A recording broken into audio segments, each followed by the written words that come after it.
All right. First, I want to say good job to a good speech, a very not good speech, great speech. Thanks, Dan. First, I want to say that I really liked that when you began, you stood behind the podium, and I thought, oh, he's going to just stand behind the podium. But you very skillfully walked in front of the podium and continued with your speech. I like that. It added a bit of drama, or a little bit. It added more to your speech. Okay, so get to the evaluation. I thought your introduction was very good. It says here, the first question is, how effectively did the speaker explain how to handle verbal criticism? And you went through the 4 different ways. Well, you kind of explained. I'm jumping a little bit ahead. You went through the 4 different ways, and then you went to the 5 points. And I kind of missed the 4 different ways at first, but you helped me out. You gave it to me again towards the end of your little bit of your introduction. So let's see, I want to say right here, we've got that. Well, don't worry, I got them all. All right, sweet.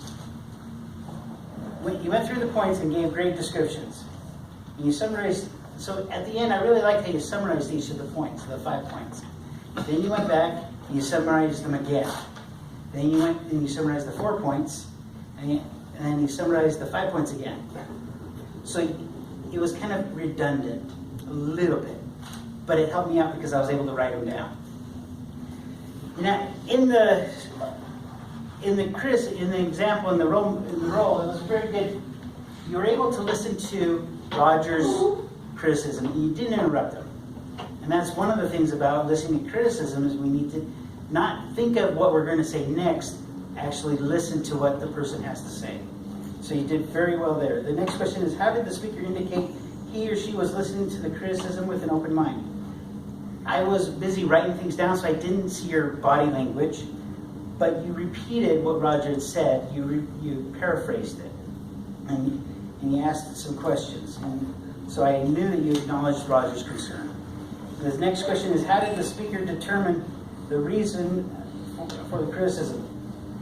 You addressed the concern of the membership stagnation by basically, because of our open door policy, people are allowed to come and visit, and they can come and go whenever they want. So it's an open club, and that's why we have the stagnation kind of with what we have. Was the speaker able to discuss the solution with the criticizer? You discussed the solution, but to me it kind of seemed rushed. It seemed very fast. It was really quick, and then you ended the speech. And maybe you ran out of time. So that's what had happened. The last question is, what could the speaker have said or done differently that would have been more effective? When I get a lot of criticism, and so I like to ask, what would you do if you were me? What would you do instead?